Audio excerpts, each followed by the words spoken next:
Okay, this is Unit 13, Lesson 4. This is about tangents. This is not the tangent that we talked about with the trig ratio. This is the name of a line that touches a circle at exactly 1 point.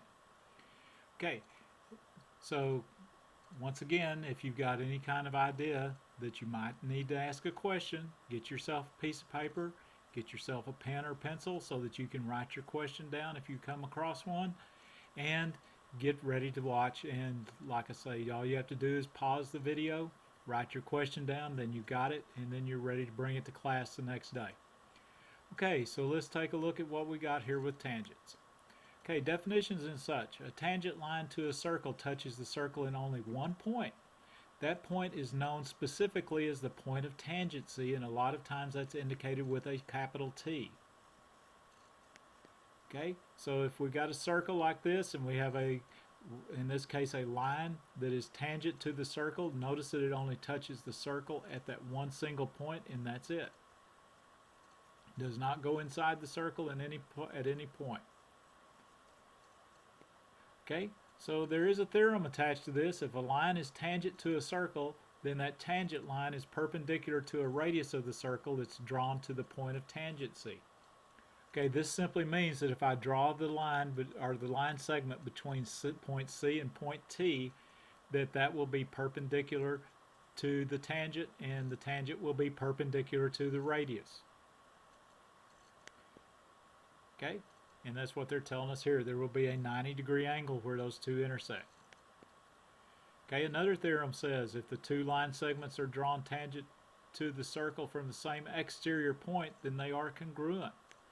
So this means that if I have a single point over here and that's tangent to the circle here and tangent to the circle here from another line segment, these two line segments that connect the point that it's coming from to the edge of the circle are the same length.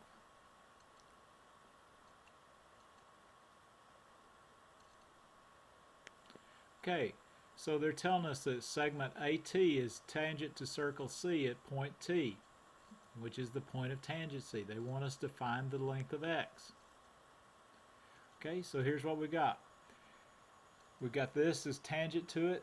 This one going across is not a tangent because it touches the circle and goes inside of it. So it's not just going by the circle or touching it in one place and continuing onward. So we do know that that's 11. Okay, but we also know that at this point T here, since CT is a radius, that is a 90-degree angle. So this triangle is a right triangle, of which we know two of the sides. So all we have to do is use the Pythagorean theorem to find out what AC is, and then we can figure out what X is. Okay, so the first thing we're going to do is draw our triangle so that we can look at it and do the Pythagorean theorem with it. So AC squared is equal to 11 squared plus 8 squared.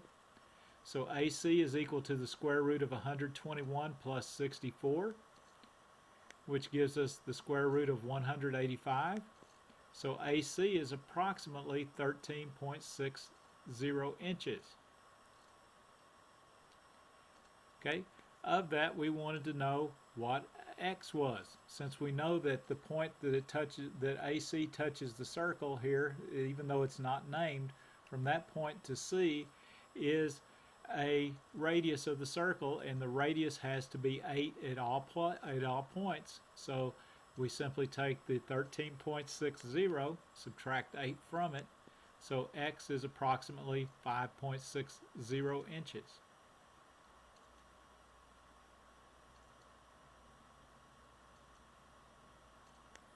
Okay, example 2. Segment AD and segment BD are both tangent to circle C respectively at points A and B. Find the value of Z. So let's take a look and see what we've got here. Okay, so they both come from point D. One of them is tangent at A, the other one's tangent at B. And they told us that the distance from A to D is represented by 2Z plus 6, and the distance from B to D is 46. This means that these two are equal quantities. So we simply say 2Z plus 6 equals 46. Subtract the 6 from both sides, gives us 2Z is equal to 40. So Z is equal to 40 divided by the 2, which gives us 20. Since there were no units noted here, there are no units in the answer. Okay, some more definitions. When a polygon is circumscribed about a circle, the polygon is drawn outside the circle such that each side of the polygon is a tangent to the circle. Okay, so it would look something like this. Notice that each one of these sides of the polygon, in this case a pentagon, only touches the circle in a single point. Okay, this is equivalent to drawing a circle inside a polygon so that each side of the polygon is tangent to the circle. So either way will give you the same result, and that's what this is saying. From either point of view, the drawing will be the same. So sometimes they will tell you circumscribed, sometimes they will tell you that the circle is inscribed. So it just depends on what they're trying to get you to do. Okay, so example 3 says if triangle ABD, which has a perimeter of 27 centimeters, is circumscribed about circle C, find X. So this means that somebody drew this triangle around circle C. Okay, what they have told us here is this, that this point from the tangency point to B is 3.5. That means that from this tangent point over here to B is also 3.5. They also told us from the tangent point from here to A is 4.5, and that means that this section here from A to this tangent point is 4.5. What they want us to do is to find X. So this is what we've got. We know that the perimeter equals 27. So we got two sections that are 3.5, two sections that are 4.5, and two sections that are X. Okay, so we just simply write it out. 2 times 3.5 plus 2 times 4.5 plus 2x equals 27. So 7 plus 9 plus 2x equals 27. So that becomes 2x is equal to 27 minus 16, which gives us 2x is equal to 11. So x is equal to 11 divided by 2, which is 5.5 centimeters.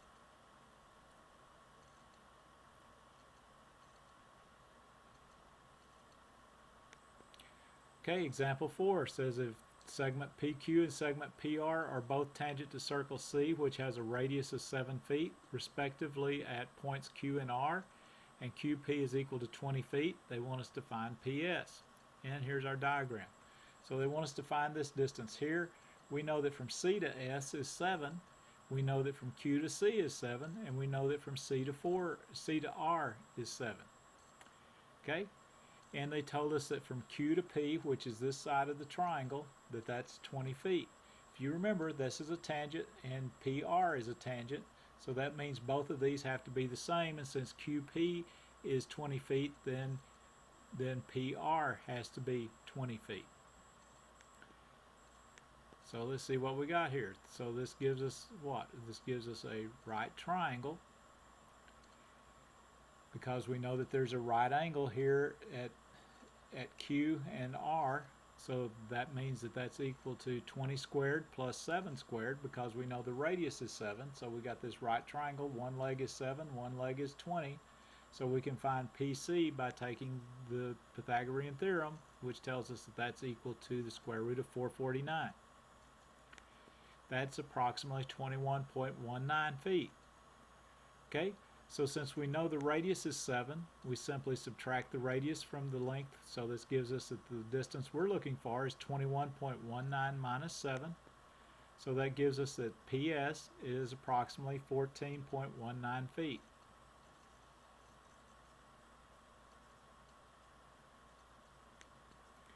Okay, that's the end of this lesson. So once again, if you have any kind of questions, make sure you write them down, bring them to class tomorrow. We'll be glad to discuss them before we have any kind of work assigned. Thank you very much. See you later. Goodbye.